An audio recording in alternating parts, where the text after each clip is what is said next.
Bismillahirrahmanirrahim. Hər bir şeyin bir tamamlanması var, bir də kamillik həddi var. Yəni kamilliyə çatması var. Məsələn, əgər bir ev tikərsək, o evin tamamlanması ola bilər, amma hansısa bir nöqsanı qalacaqsa, o kamil olmaz. Gərək tamamlanandan sonra bütün nöqsanları aradan qaldıraq ki, həm tam olsun, həm də kamil olsun. Allah Teala Qur'an-ı Kərimdə Qədirxum barədə danışanda Maidə surəsində buyurur ki: "Əl-yevmə əkməltu ləkum dinəkum və ətmamtu aleykum ni'məti." Bugün, yəni Qədirxum günü nazil olan ayələrdə Allah Teala buyurur ki, həm sizə dini tam etdim, həm də kamilləşdirdim. Dinin tamamlanması Həzrəti Peyğəmbərimiz sallallahu aleyhi və alihi və səlləmə bütün dini hökmlərin nazil olması idi.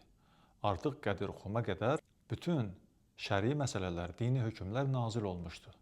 Amma onun kamilliyi qalmışdı. Onun kamilliyi Həzrəti Əmir əl-Müminin Əli əleyhissalamı Peyğəmbər sallallahu aleyhi və alihi və səlləm Allahın əmri ilə öz canişini təyin etməkliyi ilə kamilləşdirdi.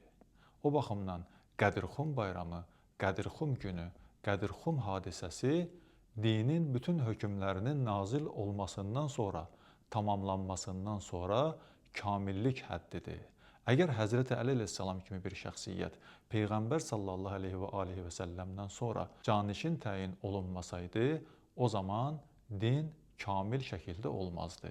Tam ola bilərdi, amma bir nöqsanı qalardı ki, orada da Həzrəti Əli əleyhissalam kimi şəxsiyyətin canişin təyin olunması olmazdı.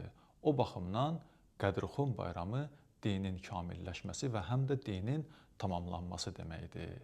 Allah Teala bu Qədirxum bayramını bizlərə, sizlərə və bütün mömin müsəlmanlara mübarək qərar versin.